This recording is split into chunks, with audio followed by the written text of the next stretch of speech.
अस्सलाम वालेकुम स्टूडेंट्स, उम्मीद है कि आप लोग खैरियत से होंगे। आज का जो हमारा टॉपिक है वो है कैश बुक। आज के टॉपिक में हम डिस्कस करेंगे कि कैश बुक क्या होती है, उसकी कितनी टाइप्स होती हैं और उन टाइप्स को फॉर्मेट के साथ कम्प्लीटली डिस्कस भी किया जाएगा। सबसे पहले देखते हैं कि कैश बुक क्या है। कैश बुक कैश की रिसीप्ट्स और पेमेंट को रिकॉर्ड करने के लिए मेंटेन की जाती है। Cash book as a book of original entry और एज अ लेजर अकाउंट की तरह काम करती है। रिसीप्ट्स एंड पेमेंट से रिलेटेड जो एंट्रीज होती हैं वो पहले कैश बुक में रिकॉर्ड होती हैं और फिर रेलिवेंट लेजर अकाउंट्स में। More over cash book ledger accounts में कैश अकाउंट की सब्स्टिट्यूट होती है।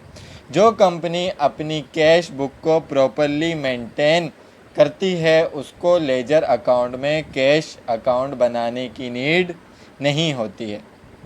अब हम बात करेंगे कि कैश बुक की टाइप्स कौन कौन सी होती हैं।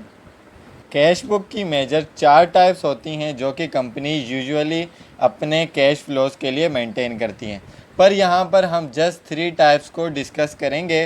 4th टाइप यानी कि पेटी कैश बुक को हम अलग से डिस्कस करेंगे। ये 3 टाइप्स में जो शामिल हैं वो हैं single column, double column, triple column. Single column cash book जिसमें सिर्फ कैश पर होने वाली ट्रांजैक्शन को रिकॉर्ड किया जाता है। डबल या 2 कॉलम कैश बुक जिसमें कैश के साथ डिस्काउंट की ट्रांजैक्शन या फिर कैश के साथ बैंक की ट्रांजैक्शन रिकॉर्ड की जाती हैं। नंबर 3 ट्रिपल या 3 कॉलम कैश बुक जिसमें कैश, बैंक, परचेज डिस्काउंट और सेल डिस्काउंट की ट्रांजैक्शंस रिकॉर्ड की जाती हैं। अब हम तीनों टाइप्स की कैश बुक के फॉर्मेट्स को डिटेल से डिस्कस करेंगे। Now single column cash book pattern, जिसको सिंपल कैश बुक भी कहा जाता है, इसमें दोनों साइड पर 5 कॉलम बनाने का पर्पज़ है, उसको ब्रीफली एक्सप्लेन करेंगे। Column number 1 date. Cash book का डेट कॉलम ट्रांजैक्शन की एक्चुअल डेट, मंथ और ईयर को रिकॉर्ड करने के लिए यूज़ किया जाता है। ये कॉलम इंश्योर करता है कि आपने रिसीप्ट्स और पेमेंट की ट्रांजैक्शंस क्रोनोलॉजिकल ऑर्डर में रिकॉर्ड की हैं। Number 2 description. डिस्क्रिप्शन का कॉलम अकाउंट टाइटल्स जो डेबिट या क्रेडिट हुए हैं as a result of each transaction को रिकॉर्ड करने के लिए यूज़ किया जाता है। डिस्क्रिप्शन की जगह आप पर्टिकुलर्स भी लिख सकते हैं। Number 3 voucher number. वाउचर एक ऐसा डॉक्यूमेंट होता है जो कि बिजनेस ट्रांजैक्शन को सपोर्ट करता है।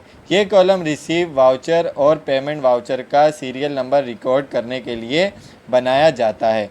नंबर 4 पोस्टिंग रेफरेंस, जिसको PR या LF यानी लेजर फोलियो भी कहते हैं।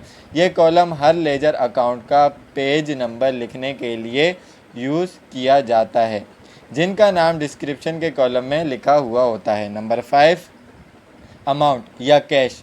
अमाउंट या कैश का column monetary value of each transaction record करने के लिए यूज़ किया जाता है।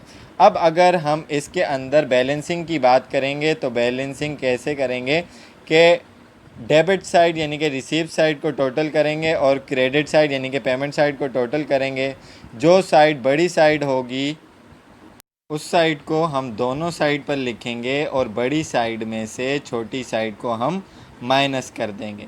यानी कि अगर डेबिट यानी कि रिसीव साइड बड़ी है और पेमेंट साइड छोटी है तो बड़ी साइड में से छोटी साइड को माइनस कर देंगे, जिस तरीके से हम लेजर अकाउंट में करते हैं।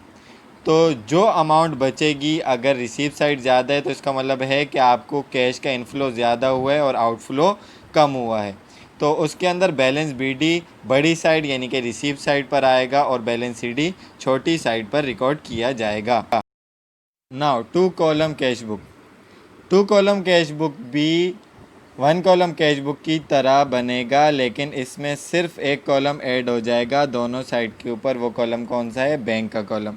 यानी कि जैसा कि मैंने आपको बताया, date, description, voucher number, PR और कैश का कॉलम वैसा ही रहेगा दोनों साइड पर, लेकिन 2 कॉलम के अंदर बैंक का कॉलम दोनों साइड पर ऐड हो जाएगा।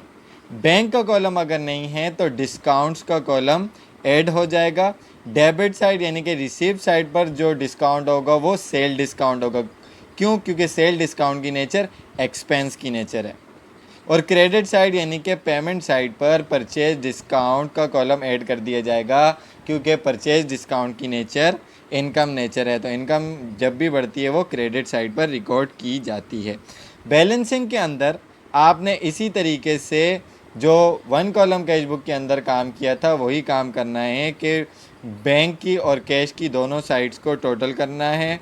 जो बड़ी साइड होगी वो दोनों तरफ लिखी जाएगी, बड़ी साइड में से छोटी साइड को माइनस किया जाएगा, और जो बड़ी साइड होगी वहाँ पर नीचे बैलेंस BD और छोटी साइड जो है वहाँ पर बैलेंस CD रिकॉर्ड किया जाएगा। हाँ, अब एक चीज़ क्या है कि परचेज़ और सेल डिस्काउंट इसका सिर्फ टोटल किया जाएगा, इसकी बैलेंसिंग नहीं की जाएंगी क्योंकि ये लेजर अकाउंट वाला काम नहीं करते हैं। इनका सेपरेटली अलग से कैश बुक बनाने के बाद T अकाउंट बनाया जाएगा और वहाँ पर इनको रिकॉर्ड करके दिखाया जाएगा कि इनका बैलेंस कितना आ रहा है। अब हम बात करेंगे 3 कॉलम कैश बुक के ऊपर, जिसको ट्रिपल कॉलम कैश बुक भी कहा जाता है। इसके फॉर्मेट को अगर आप गौर से देखें तो 1 कॉलम कैश बुक और 2 कॉलम कैश बुक के अगर मिला दें तो 3 कॉलम कैश बुक बन जाएगा। कैसे कि 1 कॉलम कैश बुक और 2 कॉलम कैश बुक के अंदर डेट, डिस्क्रिप्शन, वाउचर नंबर और PR का कॉलम तो दोनों साइड पर होता था और कैश का था, तो इसमें भी ऐसा ही है। 2 कॉलम में डिस्काउंट और बैंक का कॉलम एडिशनल था, तो इसमें भी मौजूद है। तो ये सबसे ज़्यादा इस्तेमाल की जाने वाली कैश बुक है और आपके एग्ज़ाम में भी सबसे ज़्यादा 3 कॉलम कैश बुक भी आती है। 3 कॉलम कैश बुक की पहचान के लिए आप डिस्काउंट को देखेंगे। अगर आपके क्वेश्चन के अंदर डिस्काउंट लिखा हुआ है तो आपको पता लग जाएगा कि ये 3 कॉलम कैश बुक है। अगर उससे भी नहीं पता चलता तो नॉर्मली क्वेश्चन के अंदर सेटलमेंट्स का वर्ड लिखा हुआ होता है, उससे आपको इजीली अंदाज़ा हो जाएगा कि आपने डिस्काउंट वाली कैश बुक बनानी है या नहीं, क्योंकि सेटलमेंट के अंदर नॉर्मली डिस्काउंट मौजूद होता है। अब एक बात याद आप ये रखें कि ऐसी कोई भी ट्रांजैक्शन जिसके अंदर कैश का आना और जाना नहीं बताया हुआ, ना वो 1 कॉलम कैश बुक में वो ट्रांजैक्शन रिकॉर्ड होगी, ना ही 2 कॉलम कैश बुक में, और ना ही 3 कॉलम कैश बुक में वो ट्रांजैक्शन रिकॉर्ड होगी। सिर्फ़ और सिर्फ वो ट्रांजैक्शंस रिकॉर्ड होंगी जिनमें कैश का आना और जाना बताया गया है।